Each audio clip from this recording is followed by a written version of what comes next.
உங்களுக்கு தெரிஞ்சவங்க யார்கிட்டயாவது இந்த 3 பிஹேவியர்ஸும் நீங்க நோட்டீஸ் பண்ணீங்கன்னா, அவங்க நிஜமாலுமே கைண்ட் பெர்சன்லாம் கிடையாது. செம்மையா ஆக்ட் பண்ணிட்டு இருக்காங்க அப்படிங்கிறத நீங்க அண்டர்ஸ்டாண்ட் பண்ணிக்கணும். நம்பர் 1 அவங்களுக்கு உங்ககிட்ட ஏதாவது காரியமாகணும்னு வச்சுக்கோங்களேன், சும்மா காம்ப்ளிமெண்ட்ஸா அள்ளி அள்ளி குடுப்பாங்க. நீங்க வெட்கப்படுற அளவுக்கு திரும்ப உங்களால பதிலே பேச முடியாத அளவுக்கு உங்கள புகழ்ந்து தள்ளிடுவாங்க.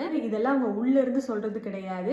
அவங்களுக்கு உங்ககிட்ட காரியம் ஆகணும் அப்படிங்கிறதுக்காக தான் இப்படி புகழ்ந்து பேசுறாங்க. அந்த காரியம் முடிஞ்சதுக்கு அப்புறமா அவ்வளவுதான், ஆள் அட்ரஸே இல்லாம காணாம போயிடுவாங்க. நம்பர் 2 எல்லாத்த பத்தியும் நல்லா காசிப் பேசுவாங்க. பட் எனக்கு அவங்க மேல வந்து ஒரு நல்ல கன்சர்ன் இருக்கு அப்படின்னு ஒரு லேபிள் பண்ணிப்பாங்க. I am just worried about her. அவங்கள நினைச்சு எனக்கு ரொம்ப கஷ்டமா இருக்கு. அவங்க ஏன் தான் இப்படி இருக்காங்களோ அப்படின்னு சென்டென்ஸ் அழகா ஸ்டார்ட் பண்ணி போக போக அவங்கள பத்தி நெகட்டிவா தப்பா பேச வேண்டியது. இதை ஸ்டார்டிங்ல நம்ம கேட்கும்போது எப்படி இருக்கும்னா, ச்சே அவங்க மேல இவங்க எவ்வளோ கேரிங்கா இருக்காங்க அப்படின்னு தோணும். பட் அவங்களோட இன்டென்ஷன் வந்து அந்த நபருக்கு சப்போர்ட் பண்ணணும் அப்படிங்கிறதெல்லாம் கிடையாது. அவங்கள பத்தி நெகட்டிவா தப்பா காசிப் பேசணும் அப்படிங்கிறது மட்டும்தான் இருக்கும். நம்பர் 3 நிஜமாவே ஒரு கைண்ட் பர்சன்னா அவங்க பண்ற மிஸ்டேக்ஸை நம்ம எடுத்து சொன்னோம்னா அதை அக்செப்ட் பண்ணிட்டு சேஞ்ச் பண்ணிக்கிறதுக்கு ட்ரை பண்ணுவாங்க. ஆனா இவங்க தான் ஆக்ட் பண்றவங்களாச்சே.